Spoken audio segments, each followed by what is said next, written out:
Auranya sampai ke sini loh Pak. Iya. Baik, yang ada hadir seluruh Indonesia Bu ya? Insya Allah, dari Sabang sampai Merauke ya? Masya Allah. Dari Sabang sampai Merauke. Baik. Jadi Ibu Dina nanti didengar dan ditatap oleh seluruh Indonesia Bu. Termasuk kami di sini. Mudah-mudahan juga bisa ini ya, informasinya bisa sampai bisa sampai dan bisa juga ikut disampaikan di sana dari Sabang sampai Merauke ya Pak ya. Iya. Baik, tanpa berpanjang kata, saya izin untuk memulai ya Bapak Ibu ya. Selamat pagi, salam sejahtera untuk kita semua. Luar biasa tadi saya sudah dapat pembukaan yang luar biasa. Tadi walaupun bilang kami lansia, tapi kami lansia yang selalu berbahagia karena ada di usia yang berbahagia. Betul Bapak Ibu? Ya, betul. Mencapai lansia itu adalah suatu prestasi. Ya, kami yang masih muda ini belum tentu nih Bapak Ibu bisa mencapai usia sebapak Ibu gitu ya. Jadi bagi Bapak Ibu yang sudah mencapai usia lansia, jangan berkecil hati, semangat, dan memang itu suatu kebanggaan ya. Karena tidak ada orang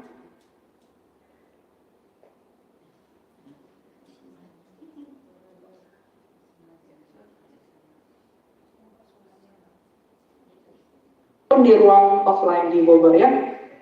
Baik, saya coba mau kutip quote yang pagi ini tadi saya temukan di Selamat Pagi, menjadi tua itu sudah pasti. Tua dengan kondisi yang sehat dan berjiwa muda itu adalah sebuah pilihan. Kenapa sebuah pilihan Bapak Ibu? Karena sebetulnya bisa kita persiapkan ya dari sejak kita muda agar saat nanti masa tua kita itu bisa lebih sehat, bisa lebih happy tadi ya, bisa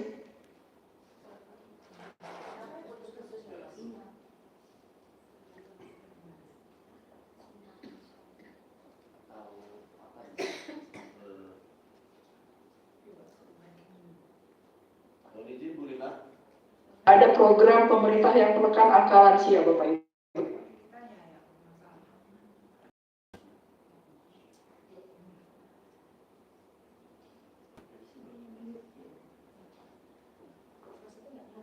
Jadi 2024 posisi lansia kita mencapai 12% ya. Kalau kita hitung kurang lebih 12% dari total seluruh penduduk Indonesia itu jumlahnya banyak ya Bapak Ibu, sekitar hampir 30.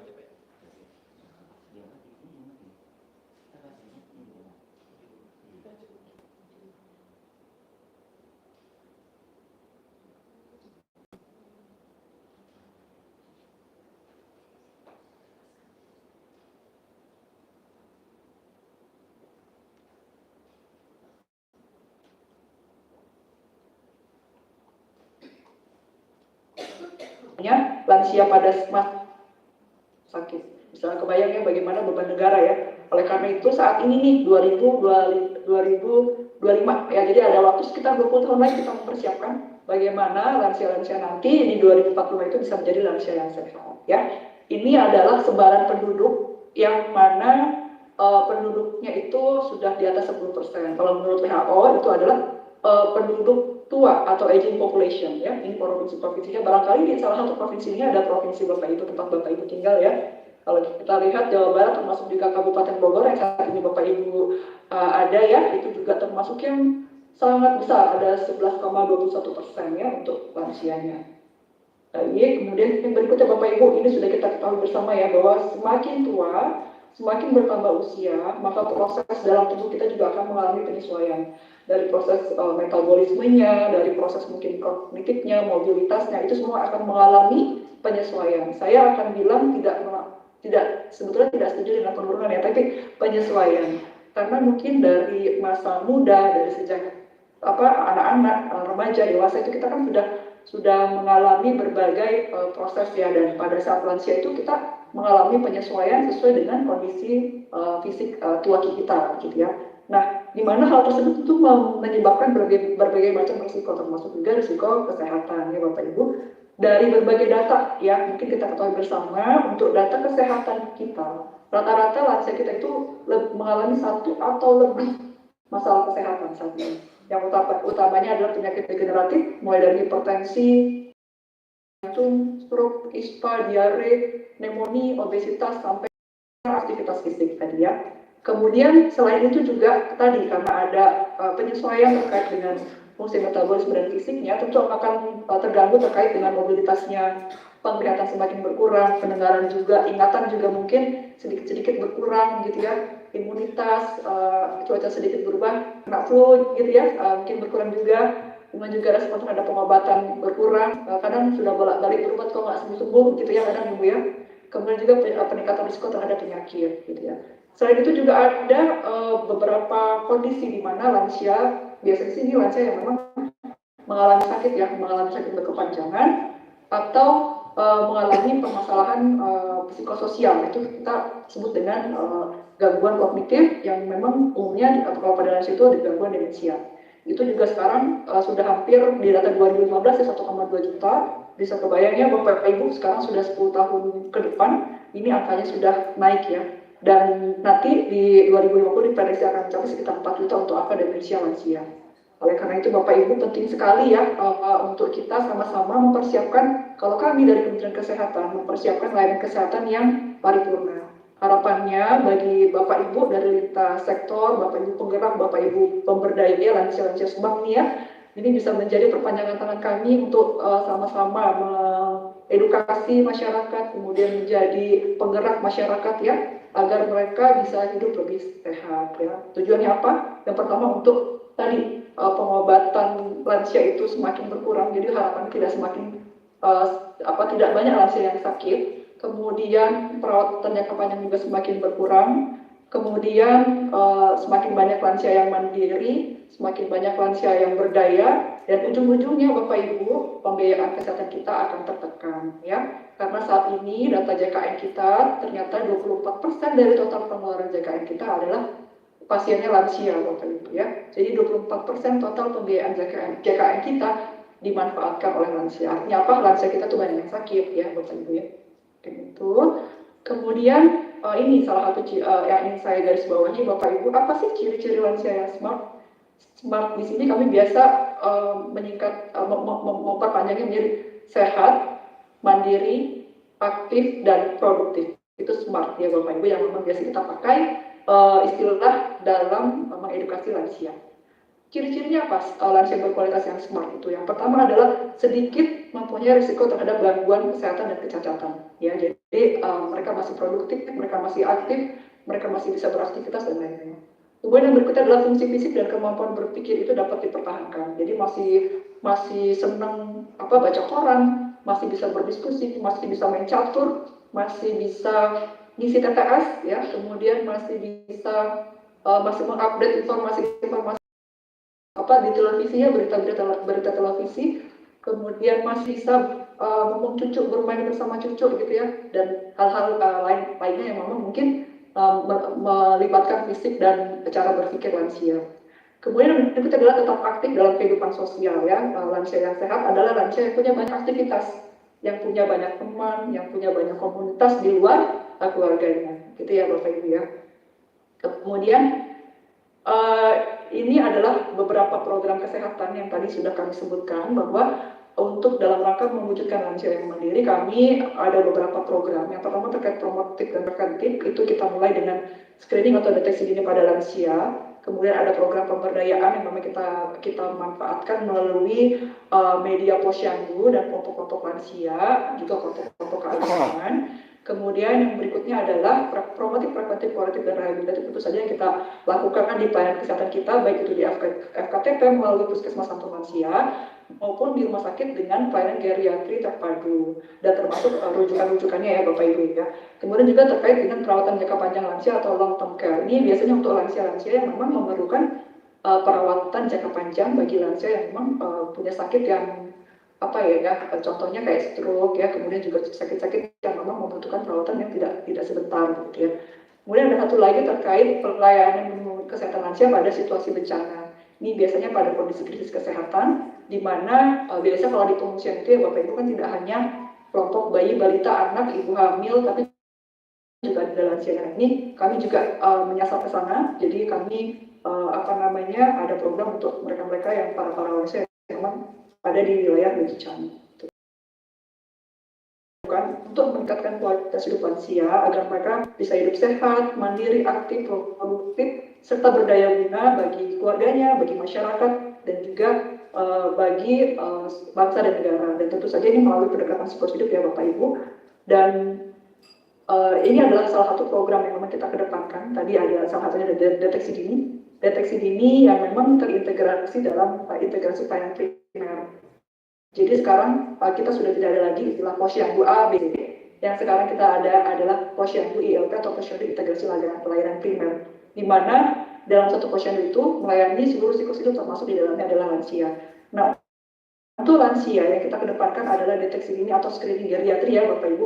Harapannya nanti Bapak Ibu di sini juga bisa menjadi bisa ambil bagian ya untuk bisa melakukan screening tersebut, karena ini mudah sekali ya dilakukan.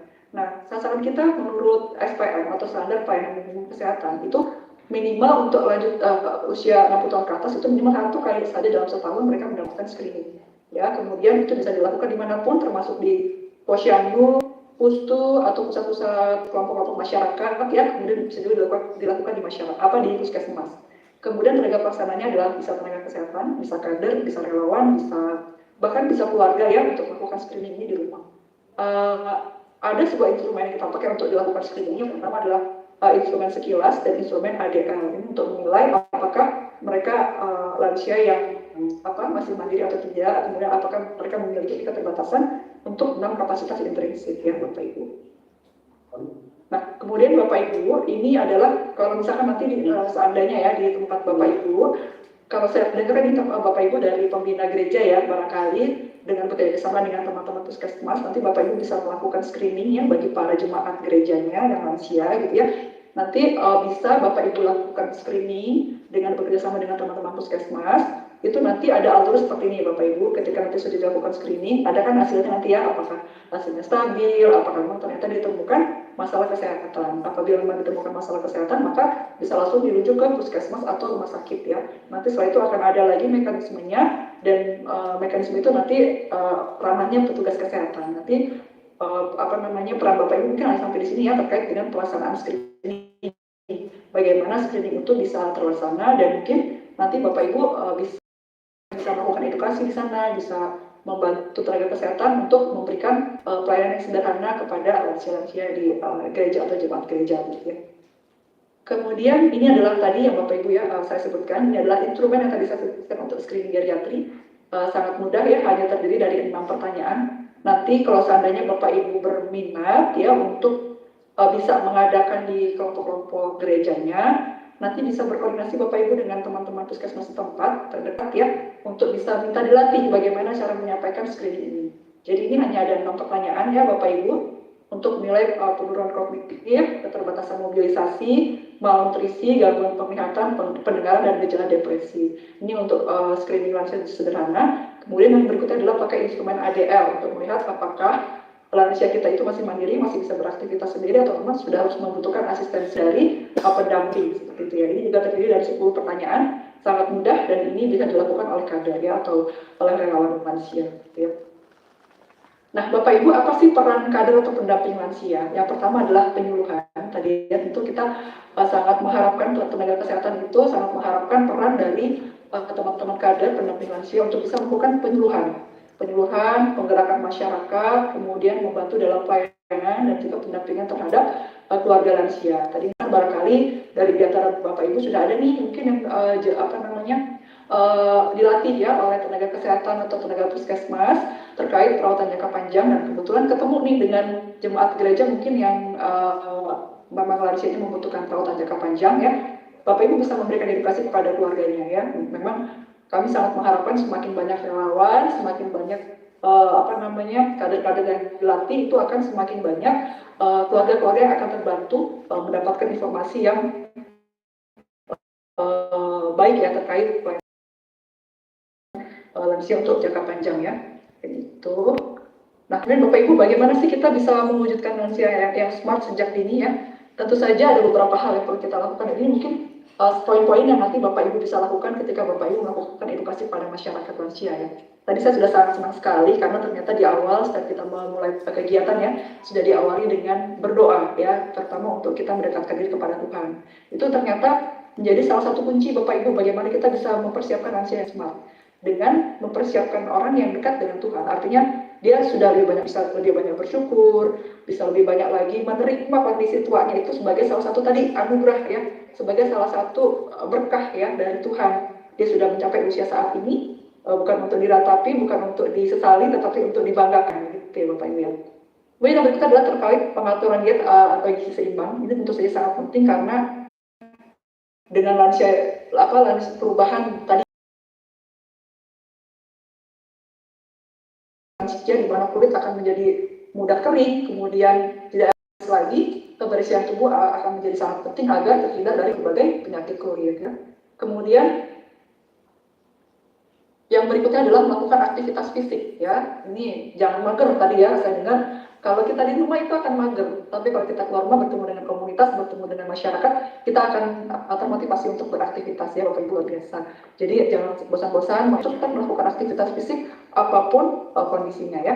Berikutnya adalah tidak merokok, tidak minum minuman keras, dan tidak apalagi narkotika ya. Ini luar biasa, perlu juga tetap diedukasi masyarakat agar menghindari semua ya Bapak Ibu untuk menciptakan lansia yang smart sejak dini ya. Kemudian mengembangkan hobi sesuai kemampuan dan bersosialisasi. Nah ini juga penting ya Bapak Ibu ya. Jadi lansia itu ternyata semakin dia punya banyak hobi, semakin dia banyak mengembangkan hobi itu semakin sehat ternyata Bapak Ibu ya.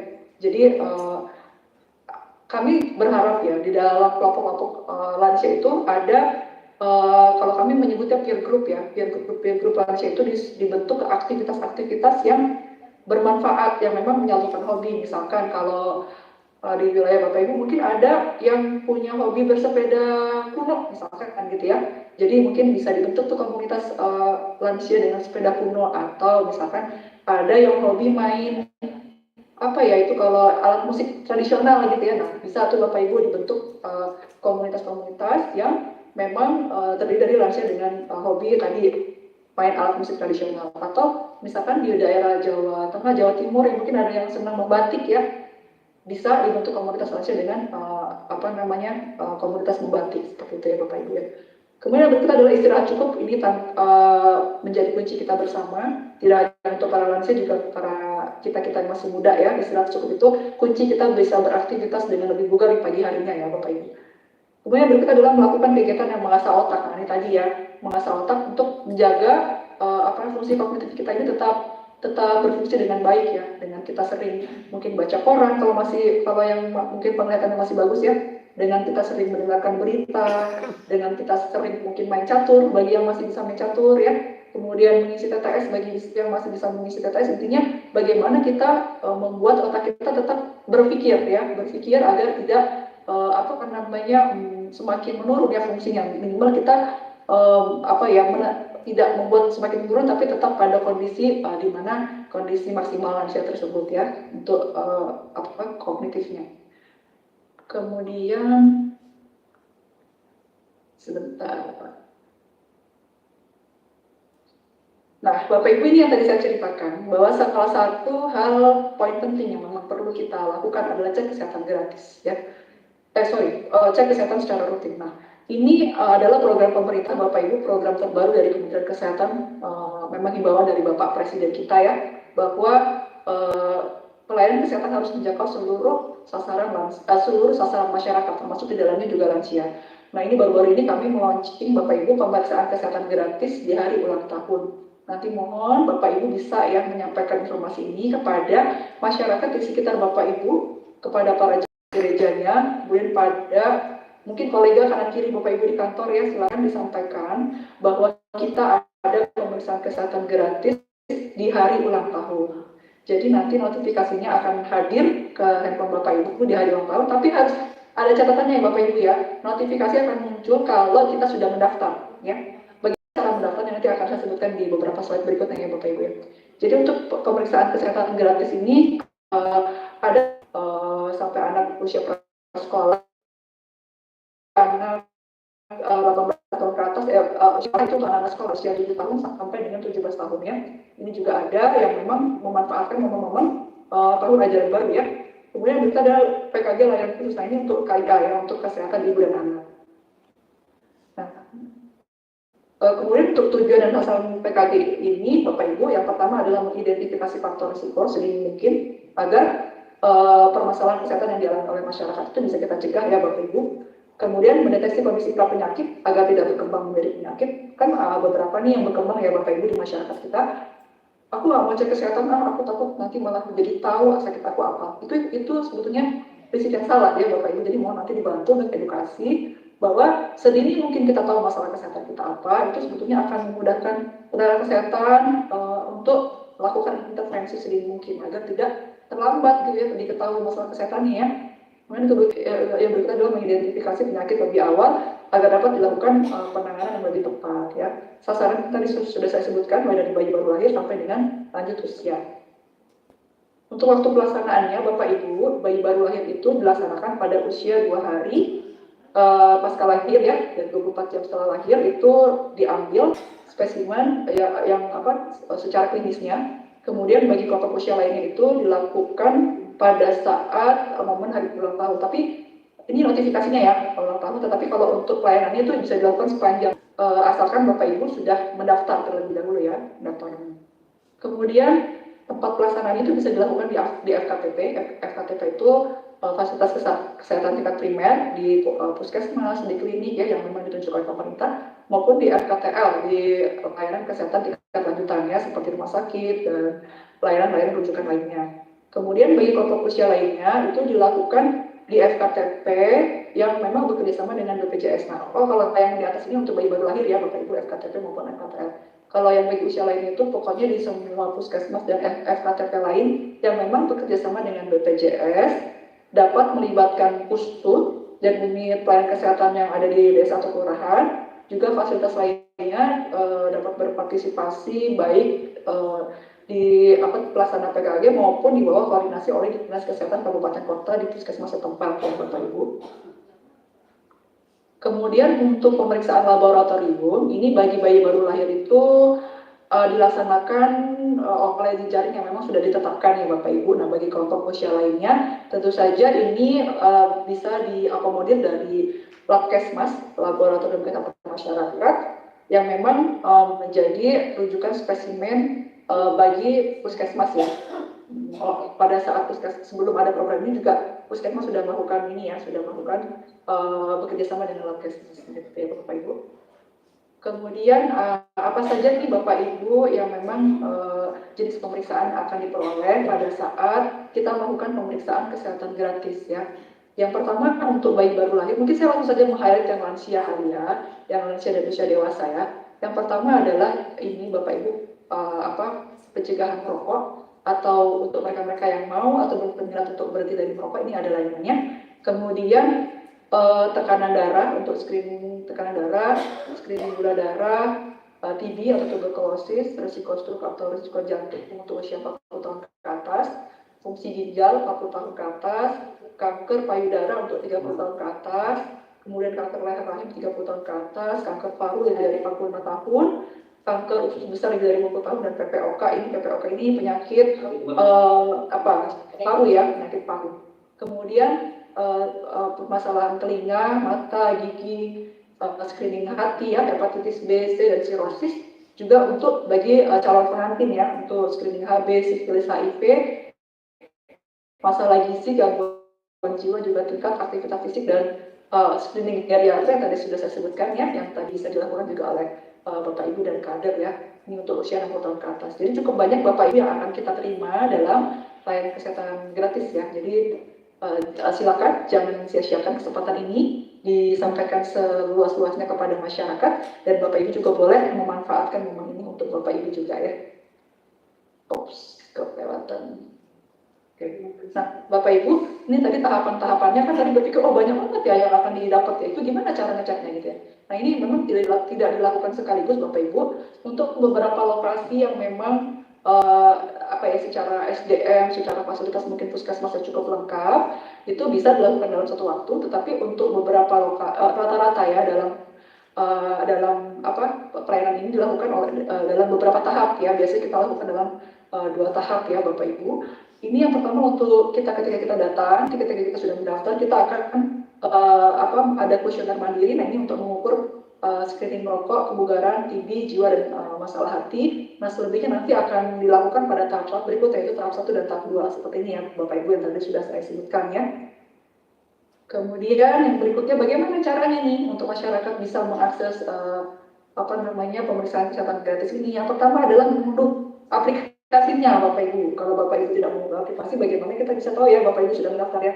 Jadi silakan diunduh dulu aplikasinya, ada di Play Store ya Bapak Ibu. Ini aplikasi Satu Sehat Mobile, ini bisa kita unduh di Play Store, itu mudah sekali untuk mengunduhnya. Kemudian nanti Bapak Ibu silakan mengisi biodata diri. Di sana nanti ada beberapa biodata diri untuk Bapak Ibu yang mungkin sudah punya aplikasi JKN Mobile. Ini kayaknya tidak asing lagi ya dengan berbagai macam aplikasi untuk pelayanan kesehatan ya. Jadi biasa ini ya, yang pertama tadi mengunduh, dan jika mengalami kesulitan mendaftar melalui Satu Sehat Mobile, karena mungkin ini biasanya dialami oleh sasaran atau masyarakat kita yang ada di wilayah terpencil ya, yang mungkin jarang memiliki handphone, mungkin terkendala dengan sinyal dan lain-lain, itu bisa melakukan pendaftaran PKG di hari ulang tahun melalui WhatsApp chatbox Kementerian Kesehatan. Ini boleh Bapak Ibu dicatat ya, WA chatbotnya ini bisa mendaftar di sini pada hari ulang tahun Bapak Ibu ya, silakan mendaftar.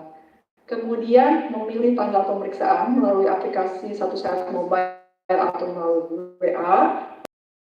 Kemudian bagi balita dan anak usia prasekolah, lansia dan penyandang disabilitas yang tidak dapat mendaftar secara mandiri dapat didaftarkan oleh orang tua, oleh wali, dan atau oleh keluarga. Tadi ya, mungkin lansianya sudah tidak bisa lagi memegang handphone mungkin ya, karena mungkin sudah keterbatasan usia, tidak bisa melihat jelas lagi, bisa Bapak Ibu yang didaftarkan oleh pendamping atau keluarganya. Ya.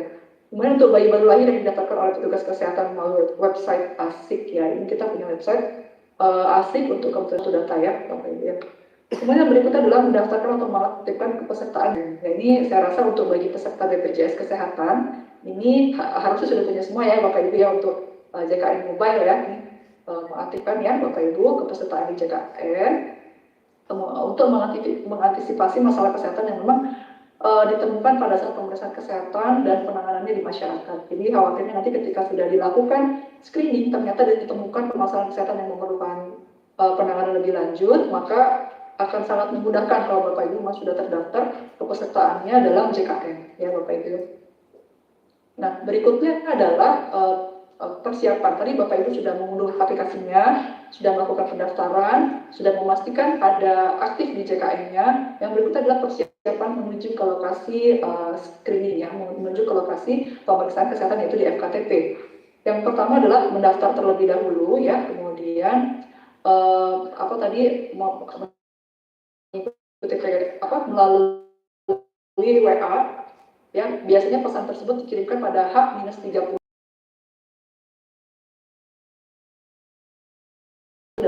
sekarang nih. Jadi nanti biasanya akan diingatkan nih dari H-30 sampai dengan hari H pada saat kita berulang tahun ya Bapak Ibu. Kemudian pada H-7 akan dikirimkan questionnaire screening yang harus diisi secara mandiri. Jadi pada saat hari -7 sebelum hari ulang tahun Bapak Ibu akan dikirimkan nih melalui WA ya, semacam kuesioner untuk Bapak Ibu isi sebelum Bapak Ibu melakukan pemeriksaan langsung di FKTP. Yang berikutnya adalah peserta yang berusia 40 tahun ke atas disarankan untuk berpuasa terlebih dahulu ya Bapak Ibu sebelum datang ke FKTP. Karena tadi ada beberapa pemeriksaan yang memang memerlukan pemeriksaan yang memerlukan harus berpuasa agar nanti hasil pemeriksaannya lebih akurat ya Bapak Ibu ya. Minimal 8-10 jam puasanya, tapi boleh ya hanya namun diperkirakan minum air putih selama setelah pemeriksaan laboratorium. Ya, nah nanti setelah pemeriksaan laboratorium Bapak Ibu boleh makan minum kembali ya. Kemudian yang berikutnya adalah peserta PKG lansia disarankan datang dengan pendampingnya, karena memang biasanya karena pada saat kemarin kami awal-awal launching itu kan antri, jadi kalau lansia ada pendamping itu biasanya akan memudahkan ya, karena ibaratnya agar lansia itu ada teman ngobrol. Kemudian juga kalau lansia memerlukan misalkan perlu ke toilet, misalkan perlu mungkin beli cemilan karena memang menunggu antri lama, nah itu kan akan memudahkan kalau ada pendampingnya ya Bapak Ibu ya. Kemudian berikutnya adalah saat berkunjung ke FKTP, bagi yang sudah jangan lupa untuk membawa KTP ya, identitas diri, kemudian bagi anak-anak itu membawa kartu keluarga atau kartu KIA bagi anak yang sudah memiliki KIA ya, kartu anak ya. Kemudian bawa buku KIA, buku kesehatan beranak untuk anak-anak balita dan ibu hamil ya biasanya. Lalu membawa tiket pemeriksaan di aplikasi Satu Sehat Mobile. Ini biasanya tiket pendaftaran ya Bapak Ibu yang sudah mendaftar biasanya akan mendapatkan tiket tanda pendaftaran. Kemudian setelah itu hasil pengisian formulir kuesioner screening mandiri yang dikirimkan H-7 ya, itu juga perlu dibawa ya Bapak Ibu. Kemudian pada saat berkunjung FKTP, masyarakat maksimal ya itu bisa datang di 30 hari setelah ya, hari ulang tahun. Jadi misalkan Bapak Ibu sudah mendaftar, hari ulang tahun Bapak Ibu misalkan hari ini ya. Nah itu misalkan Bapak Ibu pada hari ini Bapak Ibu berhalangan hadir gitu ya, tidak apa-apa. Jadi Bapak Ibu bisa hadir sampai H+30 pada tanggal Bapak Ibu berulang tahun ya. Jadi 1 bulan berikutnya Bapak Ibu masih terdaftar ya. Nah tapi kalau sudah H+31, maka Bapak Ibu harus mendaftar dari awal lagi gitu ya. Kemudian, nah ini yang belum mendaftar ya, yang belum mendaftar atau tidak mendapatkan notifikasi, dapat berkunjung langsung ke FKTP dengan membawa KTP bagi identitas anak, kemudian handphone yang untuk mengunduh aplikasi Satu Sehat Mobile, kemudian mengisi kuesioner mandiri. Bagi yang tidak memiliki HP bisa dibantu ya oleh petugas kesehatan, dan bagi masyarakat yang tidak memiliki kartu identitas, petugas juga akan menginputkan data pasien melalui website ASIK ya, menggunakan QR code. Jadi Bapak Ibu tidak ada halangan ya Bapak Ibu untuk ayo datang ke pelayanan kesehatan untuk mulai dari sekarang cek kesehatan ya secara rutin. Pemerintah sudah memfasilitasi semuanya gratis ya Bapak Ibu dan bisa dinikmati oleh seluruh masyarakat ya. Nah ini pelaksanaannya Bapak Ibu ketika masyarakat FKTP pada hari pelaksanaan. Ini hal-hal yang perlu kita lakukan, tadi sudah sedikit banyak juga sudah saya sebutkan ya Bapak Ibu. Bagi yang berhalangan hadir pada saat tanggal kunjungan, itu dapat mengubah tanggal kedatangan ya, tadi melalui akan dilakukan identifikasi oleh petugas terkait kondisi disabilitas atau tidak, bagaimana apakah memerlukan alat komunikasi khusus atau tidak, apakah bisa berinteraksi langsung atau tidak, karena nanti screening itu ada screening yang pakai kuesioner ya Bapak Ibu yang memang akan ditanya-tanya gitu. Jadi kalau memang ternyata pasien yang hadir itu ada keterbatasan pendengaran atau mungkin ada keterbatasan dalam komunikasi, nah ini akan menyulitkan gitu. Jadi kita screening di awal agar nanti mungkin ada pendamping yang memang mendampingi pada saat screening. Kemudian petugas akan melakukan identifikasi, kemudian akan mengkaji hasil pengisian mandiri kuesioner dan akan memberikan pelayanan sesuai dengan tahapannya ya. Bagi lokasi yang memang bisa seluruh tahapan langsung 1 hari selesai, tapi kalau bagi lokasi yang tidak bisa 1 kali tahapan itu tentu akan beberapa tahapan ya, karena memang tergantung dari sasaran lansia di sana dan tergantung dari fasilitas FKTP di wilayah Bapak Ibu ya. Akan mencatat hasil pemeriksaan di dalam website ASIK. Nah ini tentu akan kita baca Bapak Ibu, bahkan nanti Pak Presiden akan bisa melihat ya hasil pemeriksaannya, karena ini sudah online, sudah web based, sudah aplikasi based.